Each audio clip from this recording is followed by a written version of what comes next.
দর্শক, এই মুহূর্তে রিলিসান লাইভে যারা যুক্ত হয়েছেন আপনাদের সবাইকে স্বাগত জানাচ্ছি। এই মুহূর্তে আমরা অবস্থান করছি রাজধানীর বিজয় সরণিতে এবং আমরা এখানে যে বর্তমান চিত্র দেখতে পাচ্ছি যে মধ্যরাতেও কিন্তু রাজধানীর বিজয় সরণির যে পেট্রোল পাম্প রয়েছে এখানে আমরা দীর্ঘ লাইন দেখতে পাচ্ছি। আমরা দেখতে পাচ্ছি যে এখানে অসংখ্য মানুষ কিন্তু বাইক নিয়ে লাইনে দাঁড়িয়ে আছে এবং এই লাইনটি কিন্তু বিজয় সরণির এই ট্রাস্ট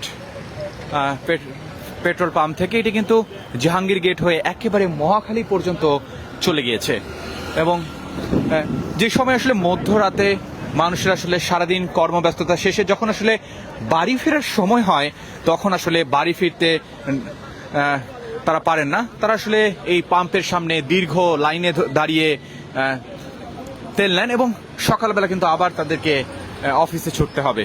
কিন্তু আপনারা ইতিমধ্যে জানেন যে মধ্যপ্রাচ্যের যুদ্ধ পরিস্থিতির কারণে কিন্তু হরমুজ প্রণালী বন্ধ রয়েছে এবং এজন্য বাংলাদেশেও কিন্তু তার প্রভাব পড়েছে, ব্যাপক প্রভাব পড়েছে এবং তা কিন্তু আমরা ঈদের আগে থেকে দেখতে পাচ্ছি। যদিও ঈদের আগে কয়েকদিনের জন্য কিছুটা স্বাভাবিক হয়েছিল এই পরিস্থিতি, কিন্তু আমরা ঈদের ছুটিতে এবং ঈদের পরে কিন্তু আবারও সেই আগের অবস্থায় দেখতে পাচ্ছি যে মানুষজনের ভোগান্তি। মধ্যরাতেও মানুষজন লাইনে দাঁড়িয়ে আছেন তেলের জন্য। দর্শক, এই মুহূর্তে যারা ডেইলি সান লাইভে যুক্ত হয়েছেন আপনাদেরকে আবারও জানিয়ে রাখতে চাই এই মুহূর্তে আমরা ডেইলি সানে সরাসরি আপনাদের সাথে যুক্ত হয়েছি রাজধানীর বিজয় সরণি থেকে এবং এখানে আমরা দেখতে পাচ্ছি যে সাধারণ মানুষের ভোগান্তি। সারাদিনের কর্মব্যস্ততা দিন শেষে মানুষ যখন আসলে বাড়ি ফিরবেন সে বাড়ি ফেরা আসলে হয় না, রাতের বেলা দাঁড়িয়ে থাকতে হয় পাম্পে তেল নেওয়ার জন্য। এবং এখানে কয়েকজন আছে, আমরা যদি কথা বলি, কতক্ষণ যাবত দাঁড়িয়ে আছেন? 8টার থেকে দাঁড়িয়ে আছি। 8টা থেকে দাঁড়িয়ে আছেন। যে 8টা, আপনি কতক্ষণ যাবত দাঁড়িয়ে আছেন? 7 ঘন্টা দাঁড়ানো আছি। কি মনে হচ্ছে যে কেন 7 ঘন্টা দাঁড়িয়ে থেকে আসলে তেল পাচ্ছেন না? তেলের যাই হোক না, তেল যতটুকু আছে যদি দেওয়ার মতো হয় তখন লাইন থাকা লাগে না।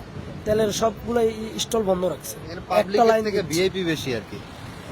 কেন মনে হচ্ছে ভিআইপি বেশি, একটু বলবেন? এই যে আউট থেকে এসে নিয়ে যাচ্ছে ভিআইপিরা, যখন বাইরে থেকে এসে নিয়ে যাচ্ছে নিয়ম ছাড়া, তখন আপনারা কিছু বলছেন না? হ্যাঁ, পরিচয় দিচ্ছে সেনাবাহিনী। ফোনটাই বেশি আসতেছে আর কি, মানে ওখান থেকেই ফোন আসতেছে যে ভিআইপিরাই ফোন দিচ্ছে। আবার ভিআইপিরা যখন নিয়ে যাচ্ছে আত্মীয় কোটা ব্যাপারটা হয়ে গেছে কি যে আত্মীয় কোটা, তাদের গাড়িতে কোনো স্টিকার বা চেনার কোনো কি উপায় রয়েছে?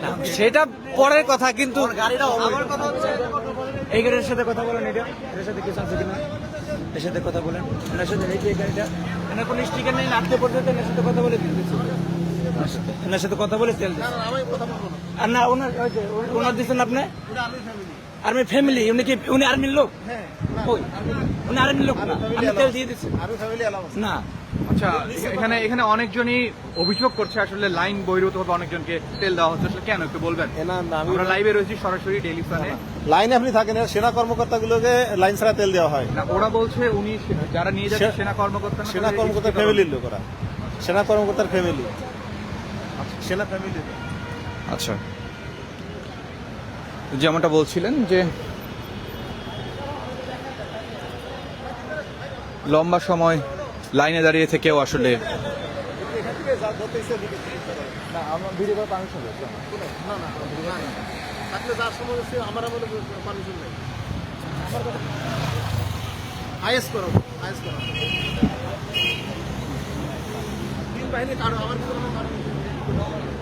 দর্শক, যেমনটা দেখছিলেন যে ডেইলি সানে আপনাদেরকে কিন্তু সরাসরি দেখানোর চেষ্টা করছিলাম যে মধ্যরাতে এখানকার বর্তমান চিত্র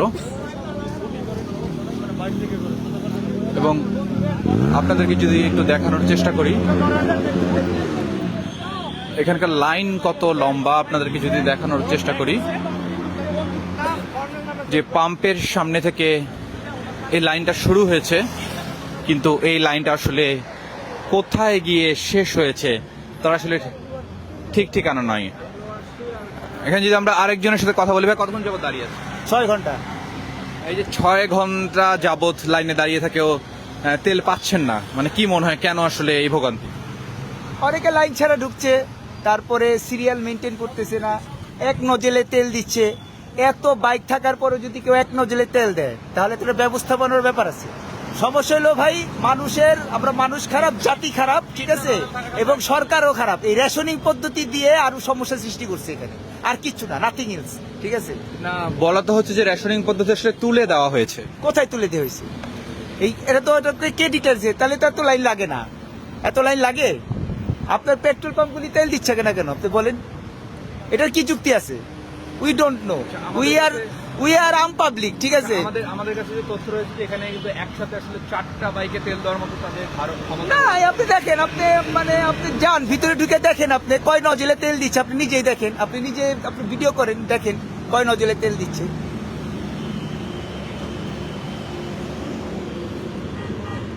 দর্শক, এখানে ভোগান্তিতে যারা রয়েছেন, এখানকার যারা বাইকার রয়েছে, তারা আসলে বলছেন যে তাদের ক্ষমতা থাকা সত্ত্বেও, তেল দেওয়ার ক্ষমতা থাকা সত্ত্বেও তারা আসলে ইচ্ছা করেই আসলে সীমিত পরিমাণে তেল দিচ্ছে, এমনটা কিন্তু অভিযোগ করছেন এখানে আসা মানুষরা।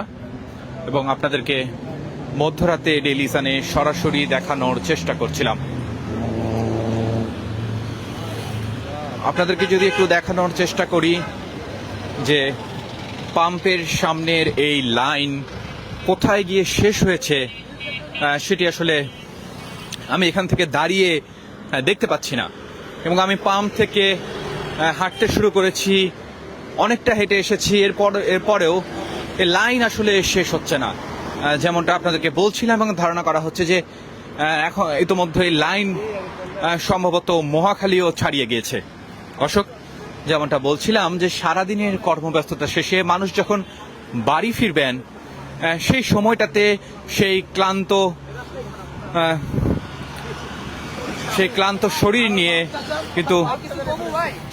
শরীর নিয়ে লাইনে দাঁড়িয়ে থাকতে হচ্ছে মানুষজনকে। এবং এখানে আমরা কয়েকজনকে দেখতে পাচ্ছি, একটু যদি কথা বলি। ভাইয়া, কতক্ষণ যাবত লাইনে দাঁড়িয়ে আছে? ভাই সকাল 8:30 আসছি ভাই। 8:30 থেকে দাঁড়িয়ে আছেন, এখনো তেল পাননি, তবুও দাঁড়িয়ে আছেন। কিছু করার নাই ভাই, বাইকে তেল নাই, চালাইতে হবে। জি ভাই। মানে কি মনে হচ্ছে, কেন আসলে এই ভোগান্তি?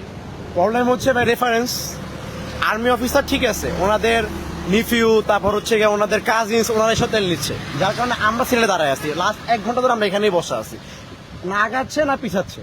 তেল পর্যাপ্ত আছে, প্রাইসও কমে নাই, কিন্তু সিন্ডিকেটটা কোন জায়গায় আছে এটাই বুঝতে পারতেছি না। আর এখানে হচ্ছে আমরা দেখতেছি প্রাইভেট কার, দেন হচ্ছে বাইকার, হেলমেট নাই, বাইকের কোনো ঠিক মতো কাগজ নাই, তারা তেল নিয়ে যাচ্ছে। কারণ কি, আর্মি অফিসারের ভাতিজি চলে যাচ্ছে আর কি বেশিরভাগ। আমরা সাধারণ মানুষ, ভোগান্তি নিতেই হবে, কিছু করার নাই ভাই। মানে যারা এখানে আসছেন, আসলে কি তারা প্রশাসনের নাকি? না, প্রশাসনের মানুষজন হলে আমরা জানি যে গাড়ি থেকে স্টিকার থাকবে, কোনো স্টিকার নাই। রেফারেন্স তো এলাও না, বাইকে না, রেফারেন্স তো এলাও না। রেফারেন্স হচ্ছে, ধরেন আপনি ডিফেন্সের লোক, কারণ আপনি এসে নিতে পারবেন না, আপনার ছোট ভাই বা আপনার ভাতিজা তো এসে নিতে পারবে না। ওনাদের হচ্ছে কলে দিয়ে কথা বলা, যে তারপরে ওরা নিয়ে যাচ্ছে। এটা তো কেমন না ব্যাপারটা? তাহলে আমরা কেন ওয়েট করতেছি এতক্ষণ ধরে? আমাদের টাকায় চলতেছে, আমাদের সাথে গাদ্দারি করতেছে, কাইন্ড অফ এরকম ব্যাপার। আমরা বারবার কিন্তু বিভিন্ন সংবাদ মাধ্যম, গণমাধ্যমে আমরা মন্ত্রীদের যে বক্তব্য দেখছি, ওনারা তো নিউজে দেখতেছি ভাই, নিউজে দেখতেছি তেল আছে, কোনো সমস্যা নাই, আর এসে দেখতেছি ভাই যে রিয়েলিটি এটাই। নিউজ আর রিয়েলিটি সম্পূর্ণ আলাদা ভাই। ঈদের আগে আচ্ছা, পাম্পে বলছে যে তেল নেই, মন্ত্রীরা বলছে তেল আছে। হ্যাঁ, ব্যাপারটা হচ্ছে এরকম। তেল আছে ভাই, তেল তো আছে, সিন্ডিকেটটা কোথায় এটা মানে বুঝতেছি না আমরা। তেল তো আছে, সবাই সেম কথাই বলতেছে যে তেল আছে ভাই, পর্যাপ্ত পরিমাণ আমরা দিতে পারবো, কিন্তু এই যে দিতে পারবো বলে এখন ভাই 6.5 ঘন্টা ধরে 7 ঘন্টা ধরে ওয়েট করতেছে। তেল আছে, কি মনে হচ্ছে যে কেন আসলে আইডেন্টিফাই করা যাচ্ছে না যে এই কোথায় আসলে সিন্ডিকেটটা? এটাই তো ভাই বুঝতেছি না। এখনের প্রবলেম আছে, আমাদের ওটাই সমস্যা আছে। যারা আমরা আগে বাইকে পর্যাপ্ত তেল রাখতাম, যতটুকু দরকার, তারা এখন ফুল ট্যাঙ্কি করছে। আপনি তাকায় দেখেন, আমাদের সবাই, মানে আমি নিজেও, যেখানে আমার 2-3 লিটার হয়ে যেত, আমি ফুল ট্যাঙ্কি করছি। কারণ কি, আমি ভোগান্তি নিব না। আর যখন সবাই এই রাস্তা নিচ্ছে, তখন এই ঝামেলাটা হইতেছে ভাই। এটা আমাদেরও কিছু প্রবলেম আছে অবশ্যই। আচ্ছা, এই 6 ঘন্টা যাবত দাঁড়িয়ে আছেন, যদি আরো 6 ঘন্টা দাঁড়িয়ে থাকতে হয় সেক্ষেত্রে কি করবেন? কিছু করার নাই, বাইক অফ ভাই, বাসা যাবো কি হবে, তেল নিতেই হবে আমার। তেল নিতে হবে, এবার বাইক সেল করে চলে যেতে হবে, নাহলে বাইক নিয়ে যেতে হবে। কিছু করার নেই ভাই, তেল লাগবেই। খোদা লাগেনি? ক্ষুধা তো লাগতেছে, বাসা থেকে কন্টিনিউসলি ফোন দিতেছে, কি করবো, কিছু করার নেই। এই যে আপনাদের সাথে একটু কথা বলি, এই যে সারাদিনের কর্মব্যস্ততা জীবন শেষে মানুষের আসলে যখন বাসা ফেরার সময়, তখন এই ক্লান্ত শরীর নিয়ে লাইনে দাঁড়াতে হচ্ছে পাম্পের জন্য, আবার পরের দিন সকালে অফিসে যেতে হবে। তো মানে কি মনে হয় যে এই ভোগান্তিকে আসলে দেখার কেউ নেই? এখন দেখি সরকার কি করে। সরকার তো সবই জানে, অবশ্যই জানে আমাদের এই যে এখন যে সমস্যা হচ্ছে। এখন সবাই জানে যে আমরা সব জায়গায় দেখতেছি যে সব জায়গায় তেল আছে, এনাফ পরিমাণ তেল আছে। বিশেষ করে বড় বড় নিউজ ফিডগুলা সবাই বলতেছে এনাফ পরিমাণ তেল আছে, এরকম কোনো প্রেশার নেওয়ার দরকার নেই। কিন্তু তারপরও আমরা যখন আসতেছি, আমি রাত 8টার দিকে আসছি। মূলত নিউজ ফিডরা বলছেন, হ্যাঁ। নিউজ ফিডরা এটা এক একজনের বক্তব্য জি জানাচ্ছে জি আপনাদের। জি জানাচ্ছে যে এরকম তেল আছে, কিন্তু তারপরেও কিন্তু রিয়েলিটি কিন্তু সেম না, রিয়েলিটি পুরো আলাদা। এখনো পিছনে মনে করেন 200-র মতো বাইক আছে। আমরা তো অনেক কষ্টে প্রায় 6 ঘন্টা দাঁড়িয়ে, এখন আমাদের সামনে 40টা বাইক, 6 ঘন্টা দাঁড়ানোর পর এখনো সামনে 40টা বাইক আছে। এখন কি আর করবে, এখন তেল তো নিতে হবে, অবশ্যই তেল নিতে সারা হবে। বিশ্ব আটকে আছে হরমুজ প্রণালীতে, আর আমরা বাঙালি আটকে আছে আমাদের বাংলাদেশের সিন্ডিকেট প্রণালীতে। এই সিন্ডিকেট প্রণালী যতদিন ঠিক না হবে, আমরা বাঙালি এই ভোগান্তি থেকে বের হইতে পারবো না। আচ্ছা, শোনা যাচ্ছে কিছু কিছু জায়গায় যেমন মিরপুর 11 বা বিভিন্ন জায়গায় আসলে 200-300 টাকা হ্যাঁ, লিটার হ্যাঁ, পাওয়া হ্যাঁ। যায়, এটা কতটুকু সত্য মনে হয়? হ্যাঁ, বিভিন্ন জায়গায় অনেক সময় লাইনে থাকলে ওইগুলোতে দেখা যাচ্ছে যে কোনো কিছু জায়গায় 300 টাকা, কিছু জায়গায় 500 টাকা তেল দিচ্ছে। এইখানেও আজকে দিনের বেলায় শুনছি যে 500 টাকা পর্যন্ত তেল দিচ্ছে, পরে সন্ধ্যার পর থেকে শুনলাম যে ট্যাঙ্কি ফুল করতেছে। কিন্তু এখানে নজেল চলতো 2টা, এই 11:30-12টার পর থেকে একটা করে নজেলে তেল দিচ্ছে, যার কারণে এই ভোগান্তিটা আসে। আমি এখানে এসে দাঁড়াইছি 8:22-এ, এখন পর্যন্ত স্ট্যান্ডে আছি, আমার গাড়ি এই যে। জানি না কখন বাসায় যাবো। দর্শক, উনি যেমনটা বলছিলেন, আপনাদেরকে দেখানোর চেষ্টা করছিলাম যে সন্ধ্যা 8:22 তিনি এখানে আসে দাঁড়িয়েছেন। এখন সময় প্রায় 2টার আশেপাশে। আমরা দেখতে পাচ্ছি যে এখনো কিন্তু তিনি লাইনে দাঁড়িয়ে আছেন। আর কতক্ষণ লাগবে এটিও কিন্তু বলা যাচ্ছে না। আপনারা দেখতে পাচ্ছেন যে সাধারণ মানুষ থেকে শুরু করে গণমাধ্যম, আমরা কিন্তু গণমাধ্যমের গাড়িও দেখতে পাচ্ছি যে লাইনে দাঁড়িয়ে আছে দীর্ঘ সময় ধরে তেলের অপেক্ষায়। কিন্তু আসলে এই তেল আসলে কখন পাবেন তারা কেউই জানেন না। আপনারা দেখতে পাচ্ছেন আমরা পাম্পের সামনে থেকে, ট্রাস্ট ফিলিং স্টেশনের সামনে থেকে হাঁটতে শুরু করেছি, কিন্তু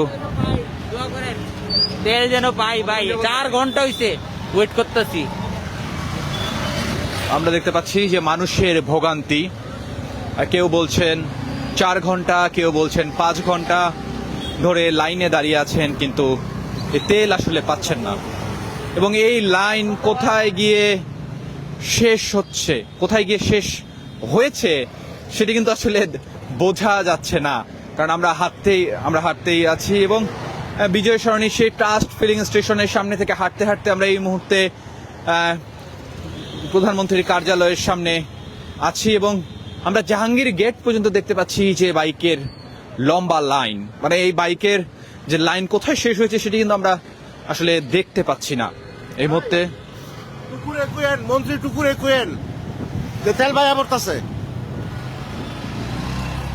দর্শক, আপনারা দেখতে পাচ্ছেন যে সাধারণ মানুষ কিন্তু ক্ষোভ প্রকাশ করছেন দীর্ঘ সময় লাইনে দাঁড়িয়ে থেকে তেল না পাওয়ার কারণে।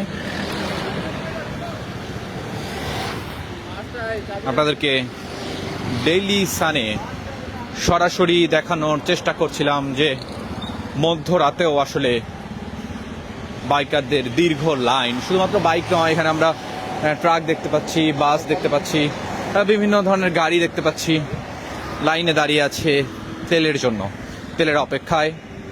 যেমনটা বলছেন এখানে অনেকেই যে কেউ 4 ঘন্টা, কেউ 5 ঘন্টা, কেউ আবার 6 ঘন্টা যাবত লাইনে দাঁড়িয়ে আছে, কিন্তু তেল আসলে পাচ্ছেন না।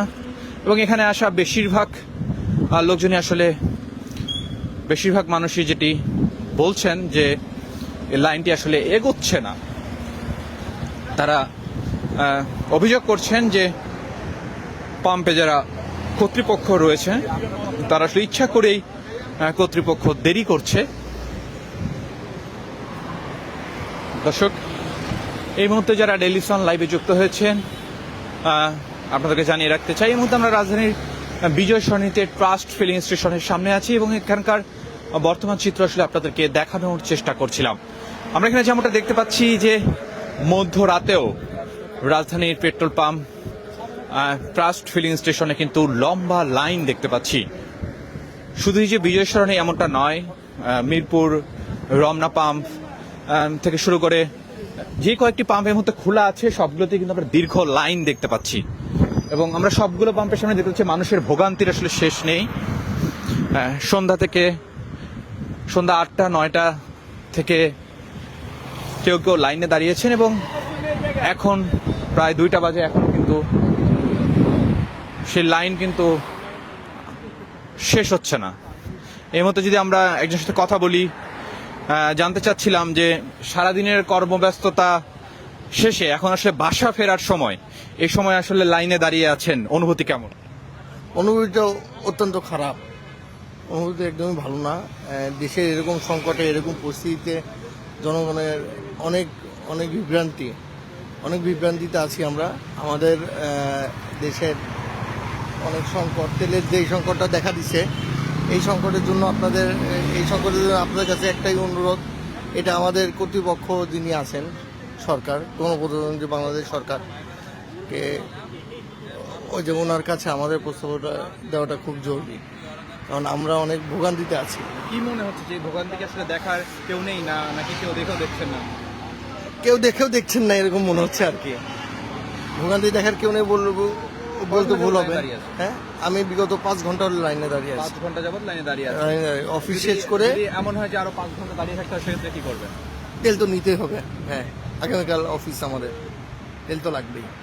ঠিক আছে, আপনাকে ধন্যবাদ। দর্শক যেমনটা বলছিল যে আরো 5 ঘন্টাও যদি লাইনে দাঁড়িয়ে থাকতে হয়, 5 ঘন্টা অলরেডি লাইনে দাঁড়িয়ে তিনি আছেন এবং আরো 5 ঘন্টা যদি লাইনে দাঁড়িয়ে থাকতে হয়, এরপরেও তিনি আসলে তেল নিয়েই বাসায় ফিরবেন, কারণ গাড়িতে তেল নেই এবং ঠেলে তো আসলে নিয়ে যাওয়া সম্ভব না, এমনটাই আসলে বলছিলেন।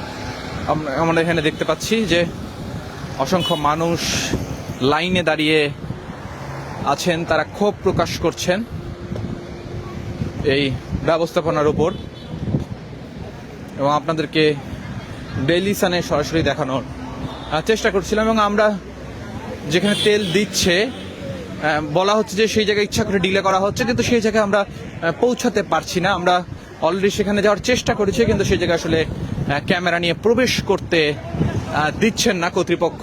আমরা বাধার সম্মুখীন হয়েছি। এই জন্য আপনাদেরকে বাইরে থেকে এখানকার সার্বিক পরিস্থিতি দেখানোর চেষ্টা করছিলাম ডেইলি সানে সরাসরি।